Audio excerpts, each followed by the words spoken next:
Il était une fois une jeune fille prénommée Maria qui vivait seule avec sa mère dans une pauvre ferme. Ah ça m'agace. Ah non, ça m'agace. Moi, j'ai jamais compris pourquoi les filles étaient aussi malmenées dans les contes. C'est vrai, quoi. Cendrillon qui joue les bonnes à tout faire, Blanche-Neige qui se retrouve à faire le ménage pour les 7 nains, le petit chaperon rouge qui manque de se faire dévorer par le loup. Non. Alors, évidemment, les garçons, eux, le petit poussé.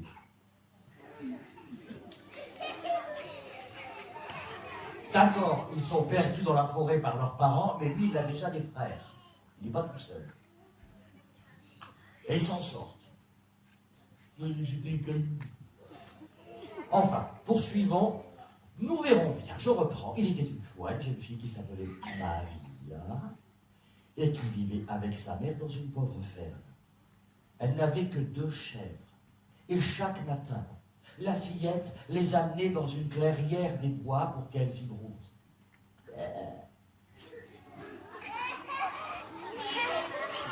Ce sont des pauvres chèvres.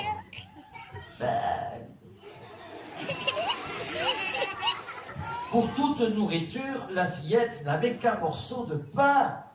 Et pendant que ces bêtes broutaient l'herbe de la clairière, elle devait préparer des fuseaux, des bobines de fil, des bobines de fil, des bobines de fil, des bobines de fil, des bobines de fil. Et ne pas perdre de temps à rêver.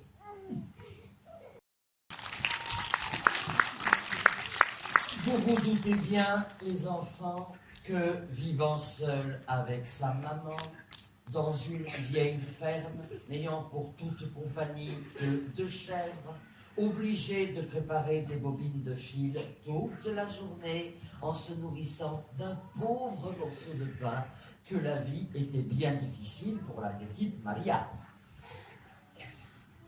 Eh bien, la petite Maria, elle était une enfant heureuse qui chantait et dansait sur le chemin.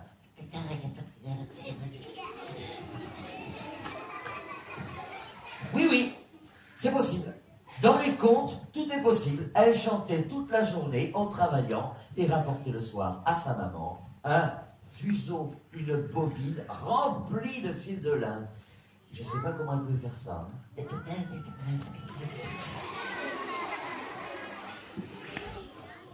Les filles sont très douées. Elle devait finir complètement épuisée, cette petite.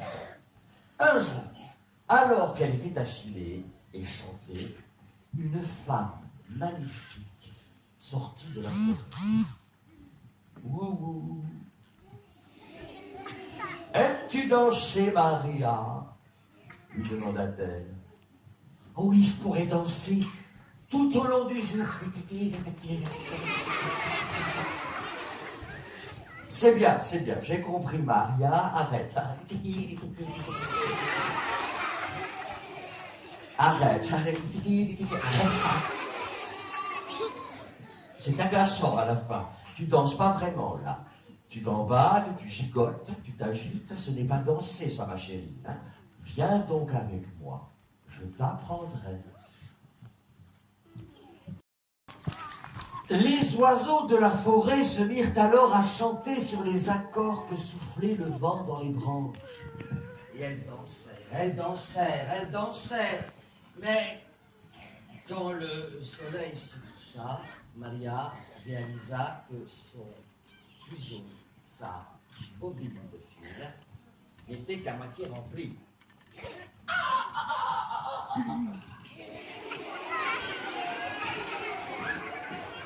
Bah, c'est bien beau de danser, mais le travail, il va pas se faire tout seul. On connaît bien ça chez les filles, hein. Oui.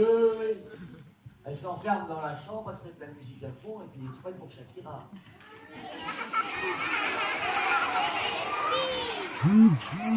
Tu as fait tes devoirs?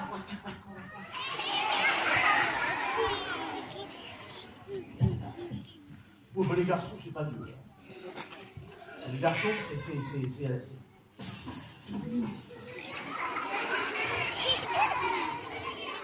Oui. Fortnite. Oh, c'est faux. Désolé, je me suis un peu égaré, mais il fallait quand même préciser. Hein. Je reprends. Donc la petite Maria, ayant dansé tout l'été, se retrouva fort dépourvue quand la nuit se fut venue. Ah non, pardon, c'est pas ça. Ça, c'est une autre histoire. Désolé encore.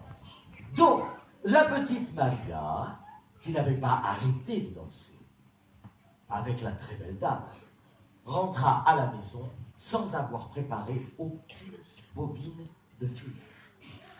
Je ne vous dis pas l'accueil que sa mère lui fit.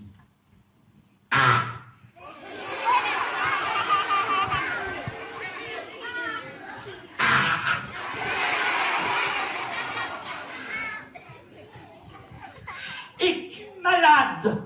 Lui demanda sa mère. Tu es tout essoufflé, tes cheveux complètement défaits, tes habits tout débraillés, mais que s'est-il passé?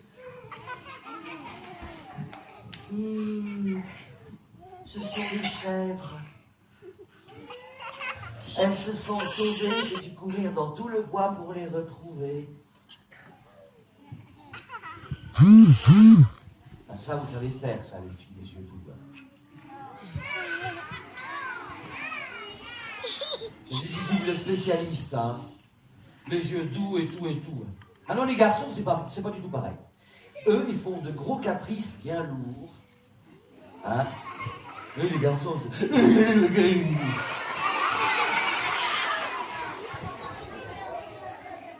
les filles, c'est quand même plus joli.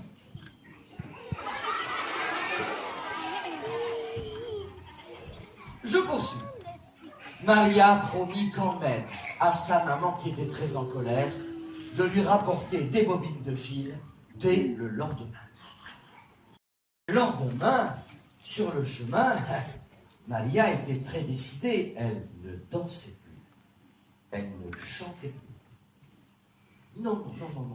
Aujourd'hui, il n'est pas question que j'accompagne cette drôle de femme qui veut m'apprendre à danser. Et elle fila toute la matinée.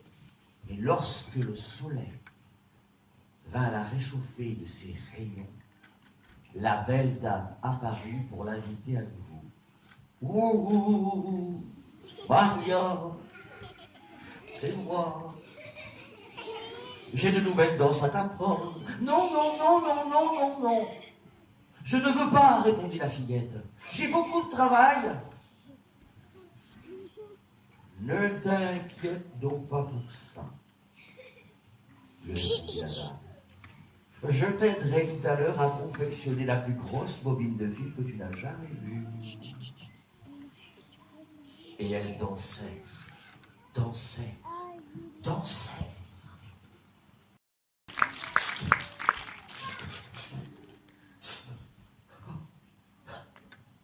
À la tombée du jour, Maria s'effondra en larmes en voyant que sa bobine de fil n'était pas plus avancée que la veille.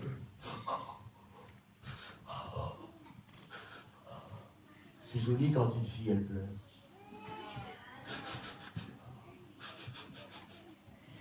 Quand le malheur remonte, c'est comme une respiration. C'est pas comme les garçons, hein.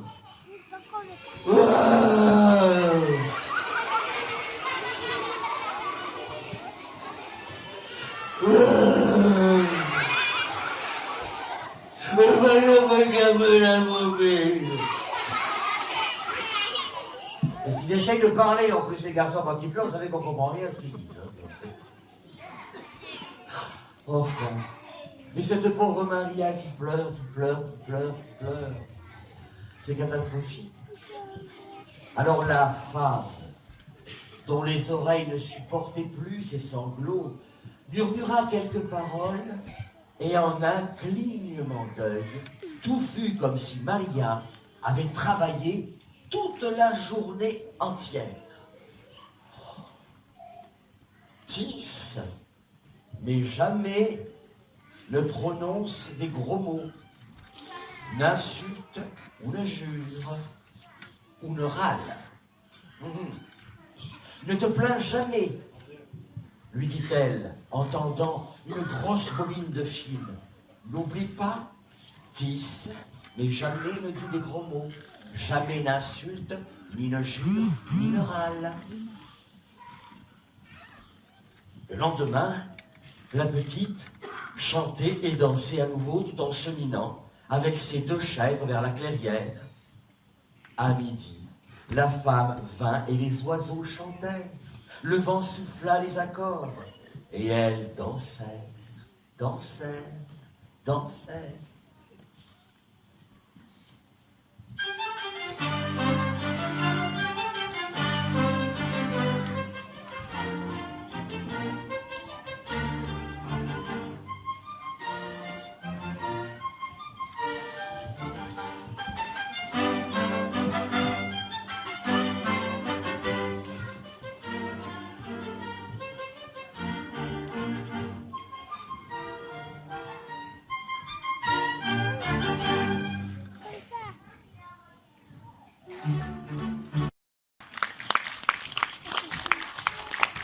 Maria, Maria, j'ai un cadeau pour toi. Le soir, la belle dame remit à Maria un petit coffret de bois. Et croyez-vous que Maria attendit d'être rentrée chez elle pour regarder ce qu'il y avait à l'intérieur de la boîte? Oh, oh, oh, mais bien sûr que non. Elle ouvrit la boîte et la trouva pleine de glands de chêne. Oh, ce sont des glands. Mais c'est ce que c'est que des glands. Oh, déçue et en colère, elle jeta une poignée sur le sol et elle rentra chez elle. Sa mère l'attendait sur le pas de la porte. Tu sais, quand ta maman, elle t'attend comme ça, tu sens qu'il y a un truc qui, tu vois, plane. Maria, dis-moi la vérité. Où as-tu trouvé la bobine de fil que tu as soi-disant confectionnée hier? J'ai tissé toute la matinée, mais j'avais beau tirer sur le fil, la pelote ne se vidait jamais. J'ai fini par jurer, saperlipopette, et voilà que tout à coup la bobine a disparu. Et il y a derrière ceci quelque sorcellerie. Dis-moi la vérité! Maria fut donc bien obligée de tout avouer à sa mère. La danse, la belle dame rencontrée dans les bois. Ah! Mais tu as rencontré la fée des bois, dit sa mère. Elle vient parfois danser avec les jeunes filles. Par contre, si elle rencontre un garçon, elle l'entraîne au plus profond de la forêt et on ne le revoit plus jamais. Ben, pour une fois, c'est de bonne guerre. Maria montra le coffret à sa maman et lorsqu'elles l'ouvrirent, elles constatèrent que les glands s'était transformé en or. Heureusement que tu n'as pas tout jeté, dit sa mère. Et le lendemain, la mère et la fille allèrent à l'endroit où Maria avait jeté les glands. Mais elles ne découvrirent rien d'autre que 3 nouveaux splendides chênes qui avaient poussé là pendant la nuit. Ces 3 chênes que l'on peut toujours voir non loin de là. Maria ne rencontra plus jamais la fée des bois. Sa mère acheta une nouvelle ferme et la jeune fille continua à danser et à chanter tout au long des jours.